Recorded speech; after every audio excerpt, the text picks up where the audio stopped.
Polda Jawa Tengah menggelar sidang etik profesi terhadap Aibda RZ, anggota Polri tembak pelajar hingga meninggal dunia di Mapolda Jawa Tengah hari ini. Sidang etik profesi terhadap Aibda RZ, anggota Polri yang tembak pelajar SMK di Semarang digelar hari ini.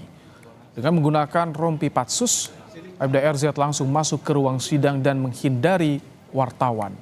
Sidang kode etik dihadiri oleh kuasa hukum dua korban anak, keluarga korban, Kompolnas, saksi-saksi, dan Satres Narkoba Polrestabes Semarang. Akan segera dimulai kegiatan proses sidang kode etik profesi untuk terperiksa Aibda R. Oleh karena itu, mari kita tunggu saja hasilnya, dan hari ini hadir pihak keluarga dan saksi yang lain, termasuk dari Kompolnas tadi juga untuk melihat atau mendengarkan dari proses sidang kode etik ini. Pak, untuk penetapan tersangka seperti apa, Pak?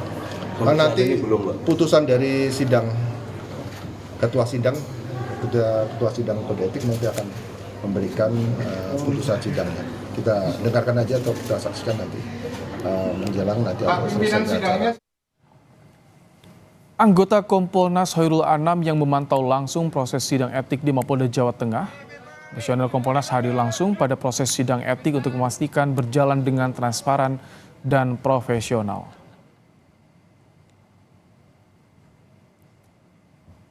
Nah, ini Kompolnas, pasti salah satu yang paling penting bukan soal pelanggaran HAM-nya, tapi soal apakah ini menyalahi prosedur ataukah tidak. Karena kesimpulannya di situ. Nah, kalau secara kasat mata, ya pasti ini menyalahi prosedur. Pak, ini kan rata-rata saksinya adalah anak-anak. Dari Kompolnas ada perhatian sendiri nggak? Pasti kami ada perhatian soal tata cara, soal penggunaan pakaian dan sebagainya, yang itu harus ramah anak-anak. Pak, belum ditetapkan tersangka, Pak. Ada komentar, Pak, dari Kompolnas, Pak? Semoga dalam waktu dekat soal pidananya juga ada penetapan tersangka.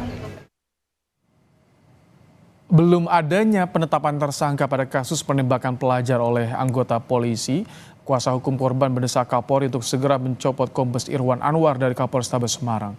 Menurut kuasa hukum korban, dengan dinonaktifkannya Kapolrestabes Semarang, Polri dapat melakukan langkah investigasi dan evaluasi terhadap kasus penembakan tersebut. Terus ketika dengar pendapat dengan Komisi 3 juga siap dievaluasi, harus dievaluasi betul. Kapolri itu harus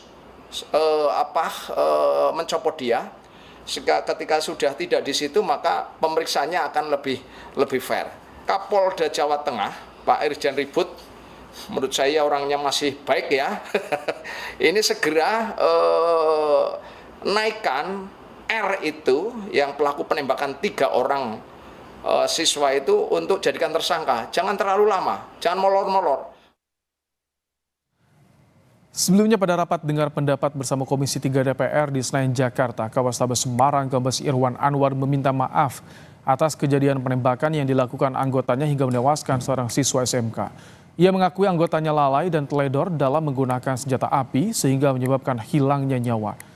Kombes Irwan mengaku siap dievaluasi dan bertanggung jawab sebagai pimpinan dari pelaku. Polisi tengah melakukan sidang etik anggota Polri tembak pelajar di Semarang. Aibda RZ diduga melakukan penembakan kepada remaja karena kesal motornya dipepet saat pulang tugas. Untuk membahas lebih lengkap soal ini, kita sudah bersama dengan Direktur Eksekutif Amnesty International Indonesia, Usman Hamid. Selamat petang, Bang Usman. Selamat petang, Bung Ibrahim. Selamat petang, Kompas TV. Baik, saat ini sidang etik yang udah digelar, tapi pidananya, status hukumnya belum jelas, masih terperiksa nih pelaku. Bagaimana Anda melihat soal ini, Bang Usman? Ya, ini sidang etik yang semacam ini memperlihatkan kemauan yang separuh hati dari jajaran kepolisian di dalam mengusut tuntas dan bersikap terbuka terhadap kasus penembakan dan pembunuhan di luar hukum terhadap Gama di Semarang. Dan ini juga terlihat dengan tidak adanya penetapan status tersangka, juga belum adanya pelurusan yang total terhadap apa yang sebenarnya terjadi. Kita masih ingat bagaimana jajaran Polres Semarang menjelaskan itu sebagai peristiwa tawuran yang harus ditertibkan sehingga anggotanya terpaksa menggunakan senjata api. Padahal bukti-bukti yang beredar termasuk CCTV memperlihatkan anggota polisi yang melakukan penembakan itu tidak dalam posisi yang terancam jiwa dan keselamatannya. Tidak ada alasan yang dapat membenarkan yang bersangkutan untuk menggunakan senjata api. Senjata api itu sangat mematikan. Senjata api itu dilarang digunakan kecuali dalam keadaan yang benar-benar terpaksa, seperti terancamnya jiwa petugas kepolisian atau jamnya anggota masyarakat yang ingin dilindungi oleh kepolisian. Baik, dengan tadi kejanggalan yang Anda uraikan tadi, bagaimana Anda melihat peran atasan dari Aibda RZ, Robik? Tampaknya ada sesuatu ini dengan atasannya. Karena sedari awal bukan hanya ragu-ragu di dalam mengusut atau menindak pelaku penembakan tersebut, tetapi cenderung menutup-nutupi dan ikut merekayasa kasusnya. Bahkan sampai menggelar suatu konferensi pers untuk menunjukkan bahwa benar korban melakukan tawuran dan benar bahwa polisi menemukan bukti-bukti berupa senjata tajam. Padahal semua itu bohong. Semua itu tidak ada buktinya.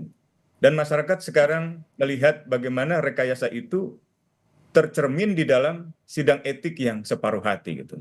Kalau polisi sungguh-sungguh harus langsung ditetapkan sebagai tersangka, diajukan ke proses penyidikan, dan segera digelar persidangannya untuk kemudian mendapatkan semacam keadilan bagi masyarakat, terutama bagi keluarga korban.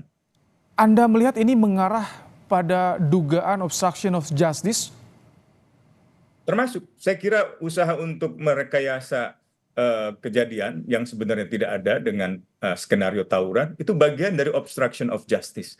Usaha untuk menunda-nunda sidang etik, usaha untuk tidak menetapkan pelakunya sebagai tersangka, itu juga bagian dari obstruction of justice. Dan siapapun anggota kepolisian di luar Kapolresta Semarang yang terlibat, itu juga bisa dan harusnya dimintai tanggung jawab, termasuk di proses hukum. Ini bagaimana kalau begitu proses pidananya agar transparan dan berkeadilan menurut Anda? Siapa yang pertama harus bertanggung jawab soal ini, Bang Usman? Pertama, pimpinan Polresnya. Karena sedari awal secara aktif memberikan penjelasan-penjelasan yang bohong. Dan itu harus dicopot, harus juga diproses hukum dengan misalnya dengan tuduhan obstruction of justice, tindakan menghalang-halangi proses hukum untuk keadilan. Yang kedua adalah penahanan terhadap pelakunya, termasuk penetapan tersangka. Kalaupun belum dilakukan, sebenarnya rekonstruksi atau pra-rekonstruksi bisa tetap digelar di tempat kejadian perkara, meskipun belum ada tersangkanya. Tetapi tentu dalam kasus ini sudah sangat terang tersangkanya siapa. Karena itu harusnya segera digelar rekonstruksi di lapangan, di tempat kejadian perkara, ditetapkan tersangka, dan diajukan ke jaksa untuk kemudian dilimpahkan ke pengadilan. Oke, apakah dengan kondisi saat ini perlu ada asistensi langsung dari Mabes Polri?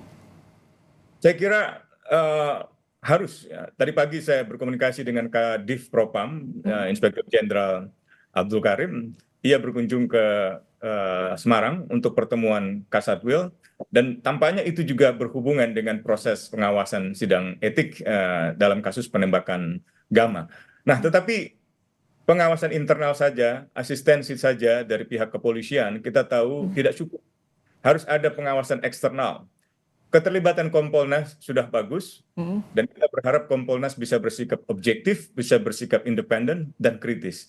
Dan juga kita berharap Komisi 3 melanjutkan usaha untuk memperterang perkara ini dengan memanggil siapapun yang terkait dengan peristiwa ini atau terkait dengan usaha untuk menutup-nutupi peristiwa penembakan ini dengan dalih tawuran. Saya kira dalih tawuran ini terlalu berlebihan, bukan hanya menutupi kejahatan dari anggota polisi yang terlibat melakukan penembakan, tetapi juga berlebihan dalam arti membohongi masyarakat. Dan saya minta kepada Komnas HAM juga untuk melanjutkan kesimpulan awal Komnas HAM bahwa peristiwa itu adalah extrajudicial killing. Karena dengan istilah itu sebenarnya pembunuhan di luar hukum ini merupakan pelanggaran berat hak asasi manusia. Oke. Artinya tidak ada alasan lagi untuk menunda atau menunda-nunda proses hukum pidananya karena sudah ada keterangan dari Propam juga, ada CCTV yang beredar juga. Ya, betul sekali. Dan ini memperlihatkan sekali lagi problem sistemik di dalam kepolisian. Anggota yang melakukan kekerasan atau melakukan pembunuhan di luar hukum justru mendapatkan perlindungan dari pimpinan. Dan ini artinya ada perintah, ada kebijakan dari pimpinan atas kekerasan yang sebenarnya dilakukan oleh anggota. Dan dalam kasus ini saya kira tantangannya menjadi lebih berat gitu. Jadi selama polisi masih setengah hati menggelar sidang etik ini, selama status tersangkanya tidak ditetapkan, selama orangnya tidak ditahan dan tidak diajukan ke misalnya ke kejaksaan, sulit untuk mempercayai bahwa sidang etik ini benar-benar suatu proses hukum yang objektif. Oke, baik. Terima kasih Usman Hamid, Direktur Eksekutif Amnesty International Indonesia, telah berbagi pandangan di program Kompas Petang sore hari ini.